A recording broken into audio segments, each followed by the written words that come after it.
মুখ্য নির্বাচন commissioner observer বৈঠক। আজ অবজারভারদের সঙ্গে বৈঠকে জ্ঞানেশ কুমার। একাধিক অবজারভারের কাজে অসন্তুষ্ট কমিশন, একাধিক বিষয় নিয়ে আজকে আলোচনা হবে। জানবো, আমাদের সঙ্গে সোমরাজ রয়েছেন প্রতিনিধি। সোমরাজ, কখন হবে এই বৈঠক এবং কোন কোন বিষয়গুলো নিয়ে আলোচনা হবে?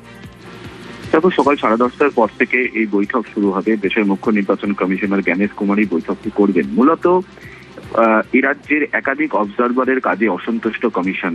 নগদ অর্থ উদ্ধারে বেশ কিছু অবজারভার তারা প্রয়োজনীয় পদক্ষেপ করছেন না। পাশাপাশি নাকা চেকিং এর ক্ষেত্রেও কয়েকজন অবজারভারের ভূমিকায় অসন্তুষ্ট কমিশন। অন্যদিকে যেটা কমিশন সূত্রে জানা যাচ্ছে, বেশ কিছু পুলিশ অবজারভারের ভূমিকাতেও অসন্তুষ্ট কমিশন। বিশেষ করে মোথাবাড়ির ঘটনার পর পুলিশ অবজারভারদের ভূমিকা নিয়ে অসন্তুষ্ট রয়েছে কমিশন। তাই সামগ্রিকভাবে অবজারভারদের ভূমিকা নিয়ে আজকের বৈঠকে বেশ কিছু গুরুত্বপূর্ণ নির্দেশ দেশের মুখ্য নির্বাচন কমিশনার জ্ঞানেশ কুমার দিতে পারেন বলেই মনে করা হচ্ছে। সকাল 10:30টার পর ভার্চুয়ালি বৈঠক হবে, যে বৈঠকে থাকবেন রাজ্যের মুখ্য নির্বাচনী আধিকারিক মনোজ কুমার আগরওয়াল এবং স্পেশাল অবজারভার সুব্রত গুপ্ত। বেশ, ধন্যবাদ সোমরাজ।